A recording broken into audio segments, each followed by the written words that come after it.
Assalamualaikum warahmatullahi wabarakatuh. Salam jumpa kembali untuk seluruh sahabat-sahabat itu bersahabat media serta para pemirsa dan seluruh para pendengar, para penggemar di seluruh tanah air Indonesia, di Jakarta, Jakarta Selatan, Beji, Presiden Mustafa II, Depok.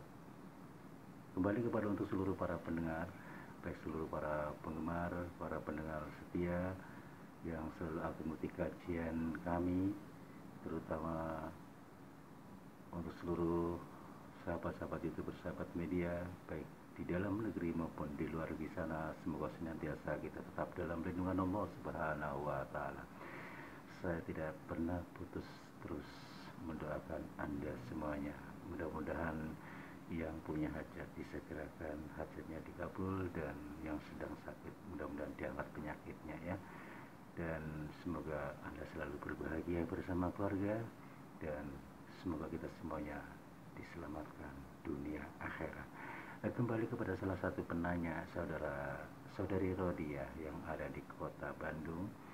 Beliau minta dijelaskan dengan adanya apa yang dimaksud sholat khauf ya, khauf.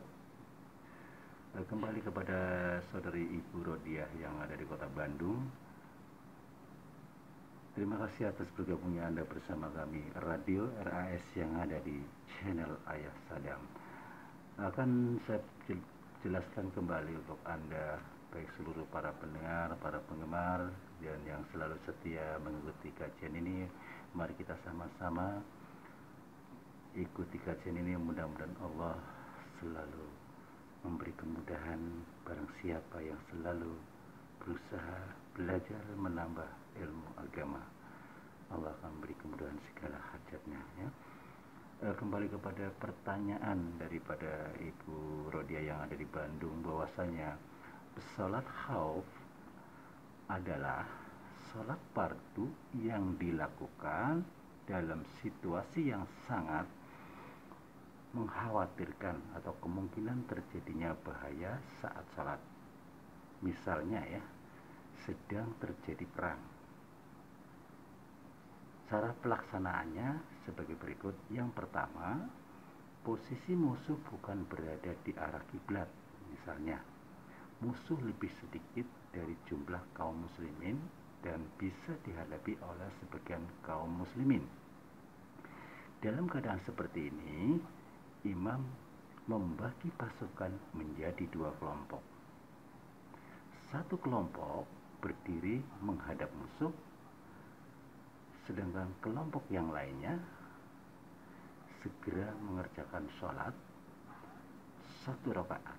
Kemudian setelah imam berdiri untuk mengerjakan rakaat kedua, kelompok pertama tadi segera menyelesaikan sholatnya hingga salam, dan setelah itu berdiri menghadap musuh menggantikan kelompok kedua.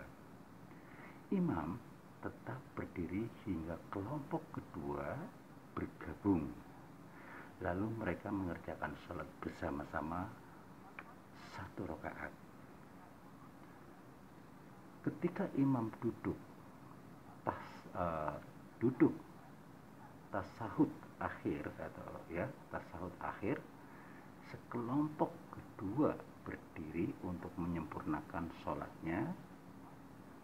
Kelompok kedua berdiri untuk menyempurnakan sholatnya ya. Sedangkan imam tetap duduk tasyahud akhir menunggu hingga kelompok kedua menyelesaikan rakaat kedua dan akhirnya melakukan salam bersama-sama ya. Yang kedua, posisi musuh berada di arah kiblat, maka imam membagi pasukan menjadi dua baris. Pada saat imam takbiratul ihram, kedua barisan itu pun ikut bertakbiratul ihram. Begitu pula pada saat ruku dan ibtidal pada rakaat pertama. Akan tetapi ketika imam sujud, salah satu barisan ikut sujud, sedangkan barisan yang lainnya tetap berdiri berjaga-jaga. Sedangkan barisan yang lainnya tetap berdiri untuk mengerjakan sholat rakaat yang kedua. Barisan yang berdiri untuk mengerjakan rakaat yang kedua, ya saya ulang lagi, barisan yang berjaga-jaga langsung sujud menyusul imam dan barisan yang telah berdiri. Ketika kedua barisan telah sama-sama berdiri, imam dan kedua barisan bersama-sama membaca suratul Fatihah dan surat yang lain. Ruku dan ibtidal ketika imam sujud, barisan yang berjaga-jaga adalah barisan yang pada rakaat pertama sujud bersama, ya. Saudara-saudaraku yang dimuliakan Allah Subhanahu wa taala, kita lanjutkan kembali ya. Jadi yang tadi pertama sujud bersama-sama, sedangkan barisan yang lainnya ikut sujud bersama imam. Jika imam dan barisan yang sujud bersamanya telah bangun dari sujud, yaitu telah duduk tasawuf akhir, barisan yang berjaga-jaga langsung sujud. Dan jika telah selesai sujud, mereka pun duduk tasawuf akhir bersama imam dan barisan lainnya yang telah menunggu, dan akhirnya salam bersama-sama. Yang ketiga, dalam situasi peperangan sedang berlangsung hingga sulit untuk mengatur barisan, maka masing-masing sholat menurut kemampuannya, baik dilakukan dengan menghadap kiblat ataupun tidak, ya, karena dalam kondisi darurat, ya.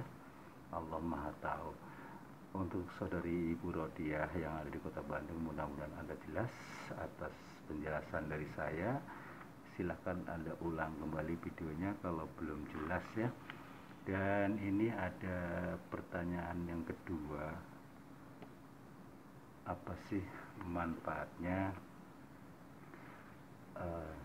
surat Al-Kahfi?